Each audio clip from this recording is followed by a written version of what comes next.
Ya, selamat pagi, siang, atau sore untuk Bapak Ivan, Bapak Surya, dan juga teman-teman. Pada kali ini kami dari kelompok 8 Kursor akan mempresentasikan konsep proposal bisnis digital kreatif dari penugasan mata kuliah teknologi berkelanjutan. Dari kami ada saya sendiri, Juri Kondong Yosef Mongan, ada Jaks Marvin, dan juga Gerald Delano Umbu. Selamat menyaksikan.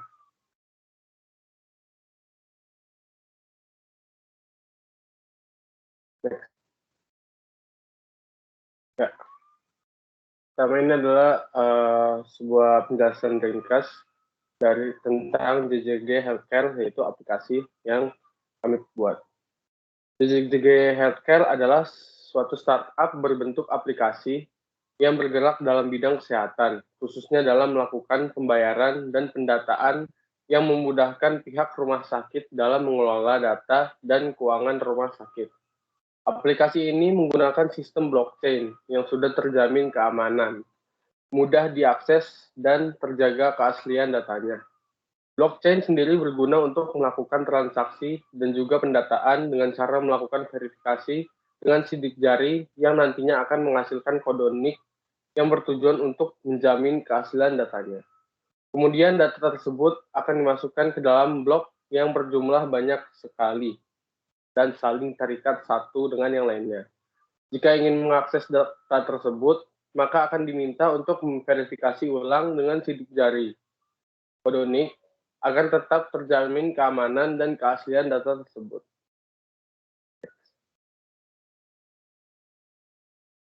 Latar belakang pembuatan startup dalam bentuk aplikasi JJG Healthcare adalah rendahnya keamanan data dan lemahnya sistem pengolahan data. Di sini kami membantu pihak rumah sakit untuk mengolah data dan menciptakan metode pembayaran baru dengan aplikasi JJG ini, yang juga berisikan informasi tentang riwayat kesehatan dan data dari pasien. Semenjak adanya pandemi COVID-19, masyarakat menjadi khawatir akan kesehatan, yang menjadikan tenaga kesehatan sebagai suatu pihak yang sangat diperlukan masyarakat, dan menyebabkan jumlah masyarakat yang besar serentak menyerbu pihak kesehatan. Dengan persediaan penanganan yang sudah diporsikan, tentu pihak kesehatan tidak bisa menampung semua keluhan masyarakat. Oleh karena itu, kami ingin membantu pihak kesehatan dengan aplikasi JJG Healthcare yang dapat meringankan pelayanan kesehatan dengan sistem online.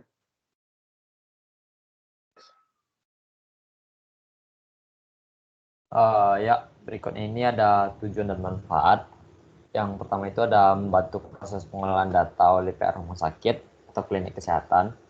Yang kedua itu menciptakan aplikasi yaitu JJK Application yang berfungsi untuk melakukan pembayaran secara digital atau JJK Token di seluruh rumah sakit di Indonesia.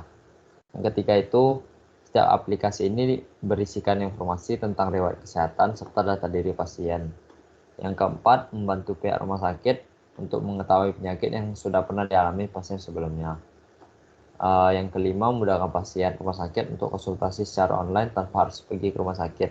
Dan yang terakhir itu membantu meningkatkan keamanan data pasien rumah sakit tersebut.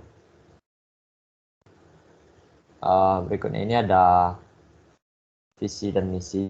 Visi yang pertama itu menghasilkan sebuah sistem yang dapat membantu rumah sakit dalam pengelolaan datanya. Visi yang kedua itu membuat aplikasi dan sistem pembayaran yang memudahkan rumah sakit untuk memberikan pelayanan kepada pasien secara offline maupun secara online atau telekonsul. Misi yang pertama itu ada membuat sebuah membuat token atau JJG token dalam usaha menciptakan sistem pembayaran yang akan menggunakan fasilitas yang kami sediakan. Misi yang kedua itu membangun sebuah sistem berbasis blockchain yang bergerak di bidang healthcare yang membantu dalam mengelola dan menjaga keamanan data rumah sakit.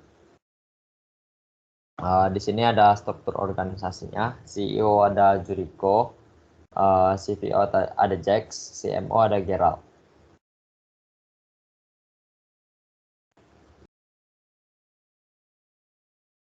Untuk konsep teknologi sendiri sama seperti yang sudah dijelaskan sebelumnya, di sini ada flowchart healthcare online blockchain.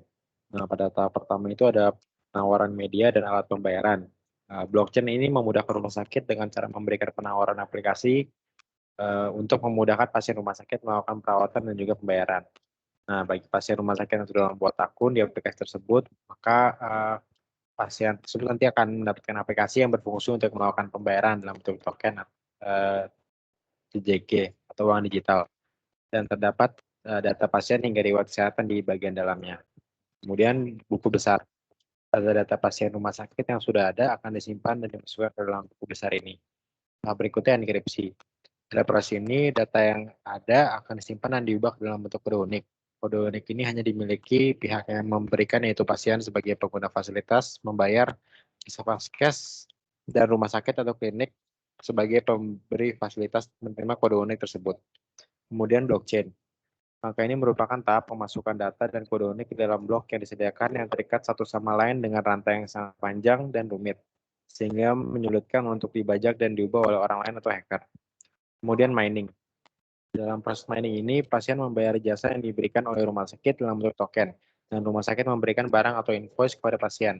Hal di atas terjadi menggunakan sistem smart contract pada jaringan blockchain Ethereum, khususnya token ERC20. Kemudian pengiriman. Aplikasi yang disediakan sudah terkoneksi dengan aplikasi lainnya seperti contohnya Gojek, agar dalam pengiriman obat atau alat pendukung kesehatan menjadi lebih mudah. Smart contract pada blockchain Ethereum memeriksa kesesuaian barang seperti yang tertera di perjanjian antara rumah sakit dan pasien pada awalnya. Berikutnya mining. Pada proses ini, smart contract memberikan token kepada pihak rumah sakit sebagai bayaran untuk jasa rumah sakit, dan pasien menerima barang atau invoice dari smart contract. Analisis SWOT. Strength. Memiliki sistem keamanan data yang lebih aman karena menggunakan sistem blockchain. Kedua, membantu rumah sakit atau klinik kesehatan untuk mengelola data kesehatan pasien. 3. Mempermudah dan memulai mengenalkan masyarakat tentang penggunaan uang digital JJG token. 4. Meningkatkan sistem pelayanan di pihak kesehatan. 5. Memudahkan masyarakat atau pasien untuk melakukan konsultasi secara online melalui JJG application. Weakness. Teknologi ini membutuhkan jaringan internet. Namun banyak masyarakat Indonesia yang sulit untuk mendapatkan jaringan internet. Penggunaan blockchain menggunakan banyak sekali energi. Penggunaan biaya yang besar dibanding cara konvensional. Selanjutnya akan dilanjutkan oleh Riko. Berikut adalah opportunity atau peluang. Pertama, kami memperkenalkan fitur ini untuk memudahkan rumah sakit di Indonesia dalam mengelola data. Yang kedua itu, fitur ini belum diterapkan di Indonesia, jadi peluangnya akan lebih besar bila diterapkan. Berikut adalah threat atau ancaman. Pertama, masyarakat yang memandang JJG Healthcare sebagai aplikasi yang baru dan belum mempercayai secara keseluruhan, akan lebih memilih untuk datang ke pihak kesehatan secara langsung. Yang kedua itu banyaknya kriminal yang ingin mencoba untuk menyelinap atau membobol akses aplikasi yang berbasis blockchain seperti JJG Healthcare. Berikut adalah tabel perbandingan SWOT. Berhubung dengan strength dan opportunity, yaitu aplikasi JJG Healthcare ini membantu pelayanan pihak kesehatan menjadi lebih mudah. JJG Healthcare akan membantu masyarakat di tempat dengan sistem online. JJG Healthcare menggunakan sistem blockchain untuk memastikan keamanan dan data pasien dan persediaan pihak kesehatan. Dengan ini, kami berniat untuk membantu masyarakat dan pihak kesehatan dengan teknologi baru yang bekerja dengan praktis. Hubungan strength antara threat. Dengan adanya sistem blockchain pada JJG Healthcare, tentunya data sudah dipastikan aman dan tidak bisa diakses atau dibobol oleh pihak lain yang tidak dikenal. Namun zaman terus berkembang dan ilmu selalu dipelajari untuk menaklukkan sesuatu yang sudah ada sebelumnya. Criminal hacking masih menjadi ancaman untuk aplikasi berbasis blockchain seperti JJG Healthcare ini. Dengan weakness, dengan opportunity, yaitu adanya fitur aplikasi JJG Healthcare masihlah suatu hal yang baru di Indonesia, yang akan memiliki peluang besar untuk meningkatkan sistem data keamanan. Namun jika fitur ini diterapkan di Indonesia, masyarakat Indonesia masih banyak yang memilih kendala dengan jaringan internet. Yang dimaksud adalah masyarakat dengan fokus ekonomi lebih rendah akan susah mendapatkan jaringan internet. Yang terakhir itu ada hubungan weakness dengan threat. Teknologi ini membutuhkan jaringan internet, namun masih banyak masyarakat Indonesia yang sulit untuk mendapatkan jaringan internet seperti penjelasan sebelumnya. Dengan begitu, masyarakat akan memandang JJG Healthcare ini sebagai aplikasi yang baru dan mereka belum mempercayai secara keseluruhan. Masyarakat ditakuti akan lebih memilih datang ke pihak kesehatan secara langsung.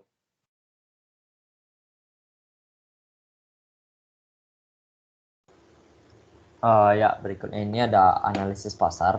Dengan berjalannya waktu, populasi manusia juga bertambah secara pesat tiap tahunnya. Hal tersebut menjadikan jumlah orang berkemungkinan yang terkena penyakit jadi lebih banyak. Oleh karena itu, kita harus antisipasi bila terjadi over capacity atau kelebihan pasien rumah sakit. Karena banyaknya yang ingin orang berobat gitu. Hal tersebut mempengaruhi pengelolaan data pasien rumah sakit. Hal lain yang membuat penggunaan blockchain menjadi lebih efektif adalah berita yang baru-baru ini heboh karena 279 juta data BPJS penduduk Indonesia itu bocor dan disalahgunakan. Diharapkan dengan ada startup kami dapat mengatasi hal tersebut. Next ada analisis produk. Dalam produk startup yang kami buat terdapat aplikasi yang disebut JJG Application. Tujuan dari pembuatan startup ini membuat klien kami yaitu rumah sakit habis itu memberikan pelayanan secara online telekonsul. Para pasien dan dokter juga memudahkan pencatatan pada data pasien yang sudah pernah berobat di rumah sakit tersebut. Karena berdasarkan dari pengalaman masih banyak sekali orang yang sakit namun enggan ke rumah sakit karena jaraknya jauh dari rumah dan juga kerumitan administrasi di rumah sakit. Sehingga diharapkan dengan dimudahkannya cara untuk berobat, pasien akan lebih tertarik untuk berobat di rumah sakit tanpa harus kesusahan datang ke rumah sakit dan menuliskan riwayat penyakit juga. Hal ini juga memudahkan pihak rumah sakit dalam mengambil tindakan terhadap pasien. Habis itu seluruh sistem yang kami rancang ini berdiri di atas sistem blockchain. Blockchain hadir untuk mengatasi kendala yang ada. Hal tersebut adalah membantu pengelolaan data pasien dengan JJG Application yang nantinya berisi seluruh data pasien dan dapat dijadikan alat pembayaran. Hal kedua adalah blockchain yang memerlukan verifikasi bila ingin membuat dan mengakses datanya, sehingga dijamin keaslian sebuah data. Blockchain juga meningkatkan keamanan sebuah data karena data tersebut akan disimpan di jutaan blok yang terikat dengan satu dengan yang lainnya, sehingga sangat sulit untuk diretas. Blockchain ini juga membantu membiaskan masyarakat menggunakan token dalam melakukan pembayaran. Dalam metode pembayaran, kami menggunakan JJG token sebagai alat pembayarannya. JJG token ini berbasis dalam jaringan blockchain milik Ethereum. JJG token ini merupakan salah satu bentuk token yang kami ciptakan dengan standar token yaitu ERC20. Standar token ini digunakan untuk semua smart contract yang terdapat pada blockchain Ethereum. Hal tersebut dilakukan untuk memudahkan penerapan token dan menyediakan daftar aturan yang harus diikuti oleh semua token berbasis Ethereum. Hal ini membuat pembayaran dengan JJG token lebih dipercaya konsumen karena berbasis jaringan blockchain Ethereum yang sudah terjamin baiknya.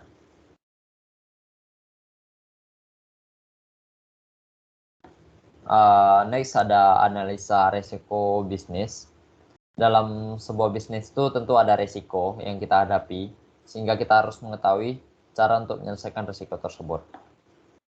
Resiko pertama itu masyarakat dan rumah sakit di wilayah terpencil yang sulit mendapatkan koneksi internet akan mengalami kesulitan karena sistem ini memerlukan jaringan internet yang baik untuk berproses. Antisipasinya itu kami melakukan pemerataan dalam masalah koneksi jaringan internet.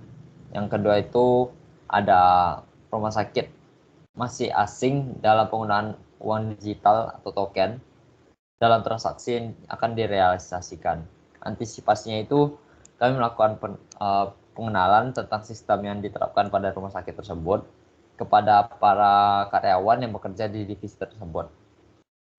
Resiko ketiga itu ada masyarakat yang kurang mampu atau tidak memiliki gadget akan kesulitan untuk mengakses dan mengetahui informasi mengenai startup kami. Antisipasinya ini dengan berkembangnya startup kami menjadi lebih besar, kami membutuhkan karyawan yang banyak dalam pengelolaan sistem maupun hal administrasi perusahaan. Kami berharap bisa memberikan lapangan pekerjaan baru di perusahaan kami ataupun perusahaan yang nantinya menjadi partner kami. Dengan ini rata-rata perekonomian masyarakat Indonesia menjadi lebih baik. Boleh melanjutkan? Strategi bisnis dalam melakukan usaha, tentunya kita ingin usaha kita menjadi lebih besar dan berguna bagi semua orang. Hal yang perlu kita perhatikan untuk mengembangkan usaha kita agar berkembang antara lain promosi di media sosial dan beberapa website yang sering dikunjungi oleh masyarakat. Kedua, melakukan maintenance software sistem secara berkala untuk memberikan pelayanan yang terbaik bagi pengguna aplikasi. Kami harapkan dengan baiknya layanan kami dapat mengundang pengguna baru. Tiga, mengadakan event dalam bentuk cashback maksimal 20.000. Bila pengguna tersebut sudah melakukan transaksi di aplikasi tersebut minimal 3 kali. Next.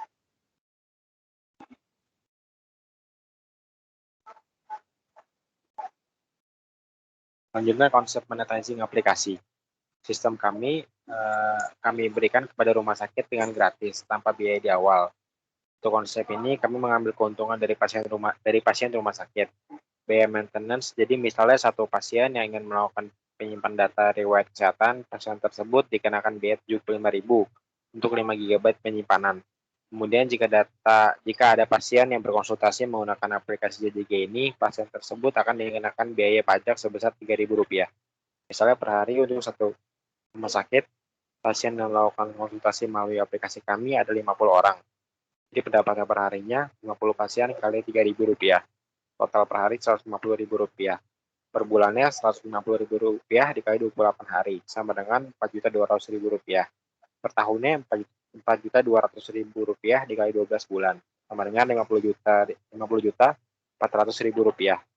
Untuk pendapatan satu tahun, untuk mendapatkan 10 rumah sakit dalam untuk mendapatkan 10 rumah sakit dalam satu bulan adalah Rp4.200.000 dikali 10, sama dengan Rp42.000.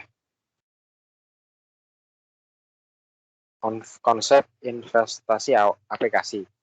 Investasi awal, biaya pembelian komputer, biaya promosi iklan, dan teknologi blockchain, energi besar. Dengan investasi blockchain ini diharapkan JJG Healthcare ini dapat bersaing karena JJG Healthcare memudahkan rumah sakit untuk mendapatkan pasien dan juga mengelola data mereka. JJG Healthcare memudahkan pasien karena seluruh data dirinya sudah terdapat di dalam aplikasi JJG yang bisa juga digunakan sebagai alat pembayaran. Diharapkan dengan kemudahan yang sudah diberikan, maka pasien akan mudah tertarik untuk berobat ke rumah sakit tersebut. Di sisi lain juga rumah sakit mendapatkan banyak pasien dan pendapatan. Ya, akan lanjutkan oleh Riko. Ya, berikut ini adalah rencana kegiatan kami. Di bulan pertama akan dilakukan pembuatan konsep startup JJG Smart Card and Application, dan juga adanya pembelian komputer dan keperluan mekanis. Di bulan kedua, dilakukannya perekrutan karyawan. Di bulan ketiga itu, adanya pembuatan aplikasi dan token ERC20 yang berbasis blockchain Ethereum. Di bulan keempat, dilakukannya kerjasama dengan perusahaan penyedia layanan dan juga promosi di media sosial. Di bulan kelima, dilakukannya beta testing tahap pertama. Di bulan ke-6 adanya evaluasi tahap pertama, dan di bulan ke-7 akan di-launching JJG Smart Card and Application. Ya, berikut analisis timbangan akan dijelaskan oleh Gerald. Ya, yang pertama ATD peramalan order 2 peridata untuk detak jantung.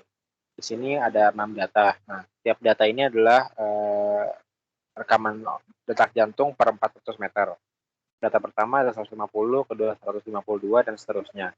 Untuk JO1-nya 150, 152 dan seterusnya, JO2-nya 150, 302 dan seterusnya.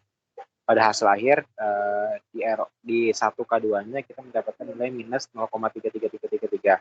Nah, data minus ini mengartikan data itu berat kiri. Berat kiri itu adalah, jadi kita punya 6 data. Data kiri itu adalah data 1 sampai 3. Data kanan adalah data 4 sampai 6. Bila kita hitung untuk ditotalkan, 150 tambah 152 tambah 160 itu lebih berat daripada 157 tambah 155 tambah 146. Maka 1K2-nya itu minus. Jadi datanya berat kiri. Next. Untuk ATD Prama Order 2, pairing data pembakaran kalori ini penjelasan sama kayak seperti yang sebelumnya. Cuman di sini kita dapat nilai 1K2-nya itu positif 2,023 80952. Nah, kalau positif berarti datanya berat kanan. Berarti data nomor 4 dan 5 dan 6 itu lebih berat daripada data 1, 2 dan 3. Next. Ya, ini adalah tabel detak jantung yang sudah kita jelaskan di presentasi sebelumnya. Next.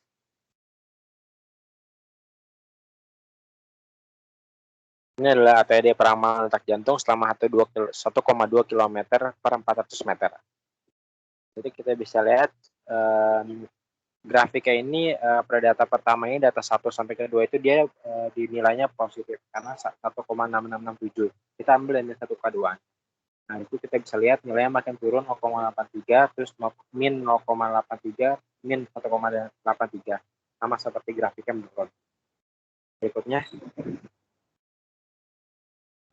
lagi. Nah, di sini adalah yang pembakaran kalori. Nah, pembakaran kalori juga kita bisa lihat grafiknya turun dan sempat mengalami minus dan naik lagi di minus 0,333. Berikutnya adalah perbandingan grafiknya. Nah, di sini bisa kita lihat perbandingan detak jantung dan kalori. Sebenarnya kedua grafik ini berbanding lurus. Namun di data ketiganya ini, grafik yang atas ini turun lebih jauh dibandingkan grafik bawahnya.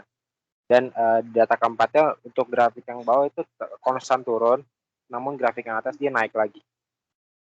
Next. Ya, berikutnya dijelaskan oleh Rico dan Jax. Ya, berikutnya ini ada pengertian untuk koin dan token. Token adalah aset digital yang dibangun di atas jaringan blockchain milik pihak lain jika koin adalah penduduk asli dari sistem blockchain tersebut, maka token itu adalah penduduk pendatang di sana. Kalau koin merupakan aset kripto yang memiliki teknologi blockchain sendiri, misalnya Bitcoin, Ethereum, dan Cardano. Selain itu, koin bertindak sebagai mata uang pada umumnya, sehingga dapat digunakan untuk transaksi ataupun disimpan. Perbedaannya itu, koin diciptakan dari jaringan blockchain utama, token berasal dari platform-platform yang didirikan di atas jaringan blockchain tersebut. Kalau koin bisa digunakan untuk proses pembayaran, kalau token lebih cocok digunakan untuk keperluan yang lebih beragam. Yang ketiga itu ada penciptaan koin lebih susah daripada token, sebab koin berasal dari blockchain, sementara token hanya menumpang blockchain yang sudah ada. Sini ada jenis-jenis token. Yang pertama itu token pembayaran. Token pembayaran adalah cryptocurrency yang diciptakan dengan tujuan utama sebagai media pembayaran digital sebagai alat tukar, menyimpan nilai dan unit hitung. Habis itu cryptocurrency utama ini seperti Bitcoin dan Litecoin masuk dalam kategori token pembayaran. Yang kedua ini ada token utilitas. Token utilitas ini adalah token yang memberikan pemegang akses ke produk atau layanan berbasis blockchain. Yang ketiga ada NFT, non-fungible tokens. NFT adalah representasi digital dari sesuatu yang aset yang unik yang ada di dunia nyata. Setiap token memiliki aset tertentu, jadi tidak ada nilai standarnya. Ini berarti Anda tidak dapat menukar satu token yang tidak dapat dipertukar dengan yang lain secara langsung. Yang keempat itu ada stablecoin. Stablecoin ini adalah token representasi digital dari mata uang fiat di dunia nyata. Jika setiap aset kripto yang dicetak akan disupport oleh sebuah aset di dunia nyata. Bisa itu berupa mata uang fiat dari negara tertentu, emas, perak, dan sebagainya. Yang terakhir ini ada token keamanan. Token keamanan adalah aset tradisional seperti saham yang telah diubah menjadi token digital di blockchain. Next, boleh dilanjutkan Riko.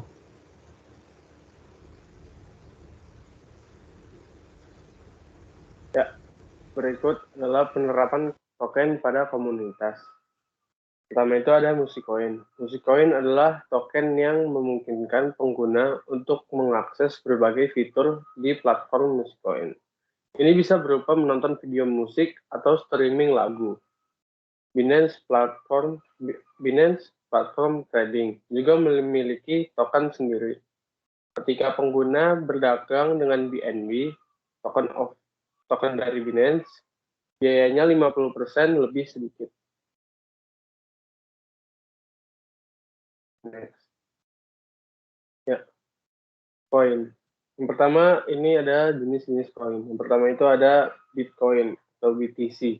Bitcoin termasuk salah satu uang kripto populer yang paling banyak diperdagangkan. Pertumbuhan nilai aset kripto terus mengalami peningkatan. Yang kedua itu adalah Litecoin atau LTC. Litecoin ini juga memiliki likuiditas yang tinggi. Keunggulan dari Litecoin ada pada proses penambahan yang singkat, yaitu 2 menit dibanding aset kripto lainnya. Yaitu ada Ethereum atau ETH. Ethereum ini banyak diperdagangkan dan proses pencarian dananya tergolong mudah dibanding yang lain.